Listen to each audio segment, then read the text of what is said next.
Good morning. Thank you guys for joining. For those of you who are new here, I'm Susan Johnson.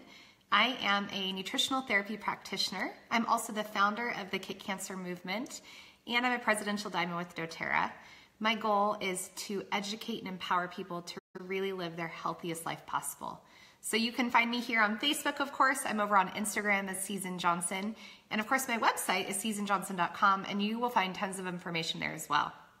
Each week we hop on here for our Keeping It Real series where we just talk about everything health related.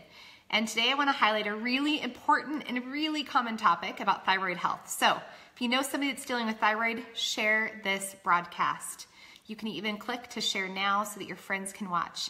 Because one of the things that I learned in my study of thyroid and from my friend Carrie Vitt, who was a guest on my blog, is that more than 30 million Americans suffer with thyroid problems.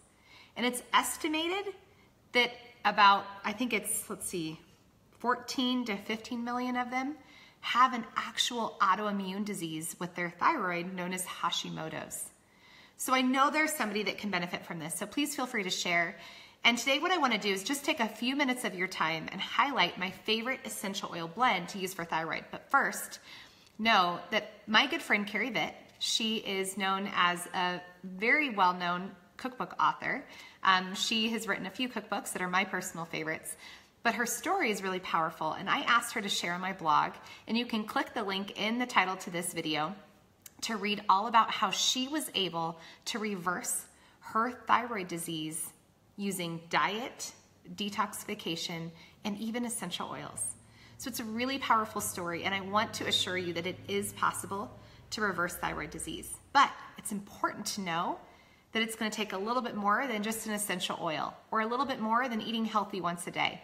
And know that when we're talking about thyroid disease, we want to acknowledge the fact, just like any disease, that it's important to address the underlying cause. And in doing that, it's going to take a little bit of work. So when you look at your health and we look at stepping into the process of maybe reversing disease, it's going to take commitment. And you need to look at it as a marathon and not a sprint. So real health is accomplished by slow and steady and consistent changes, not quick overnight things. So Cassie's sharing that our 6-year-old has Hashimoto's. Oh my goodness. Off medication the last 6 months. Well, that's great. I hope that you have just experienced some of these benefits from changing diet and changing detox, cleaning up your environment, using essential oils to really get to the root cause of what's triggering that illness. Hi, Kelly. Thanks you guys for being on. So number one, we talked a little bit about how it is possible to reverse it. But if you read my blog, Carrie shares her details. In fact, she shares 8 tips on there of how you can begin your journey to healing and really supporting your thyroid. So make sure to click on the link. Hi, Carolina. Oh my goodness, I didn't know you did. We need to chat. So click on the link in the title of this video so you can read the article. But before we go, I want to share with you the essential oil blend that is so powerful and that you should be using, Carolina and Cassie with your son, using this every single day, 2 times a day over your thyroid gland, okay? It's really simple. So there are a total of 6 oils here. The first is clove. Clove essential oil is super powerful in antioxidants. It's actually really high in antioxidants. And specifically, it's really high in phenols. And phenols are really good at just clearing receptor sites, and so it can help reset your body.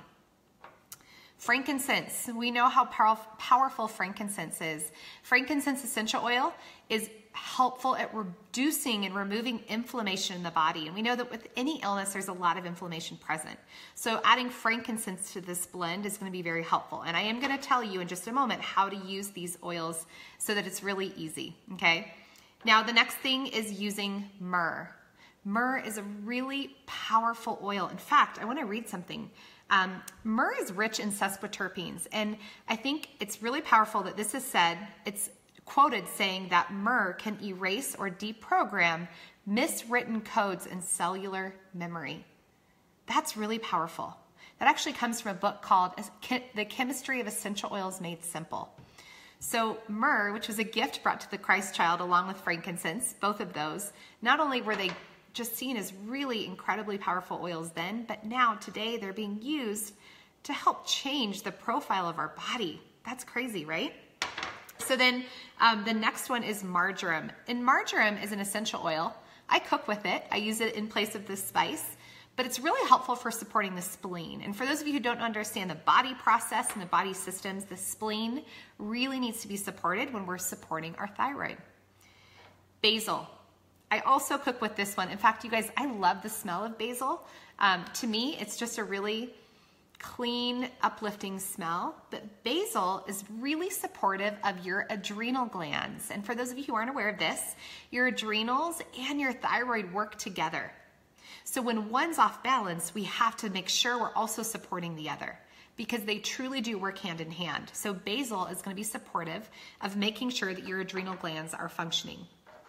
And lemongrass. I love using lemongrass just for a clean smell. I throw it in my laundry.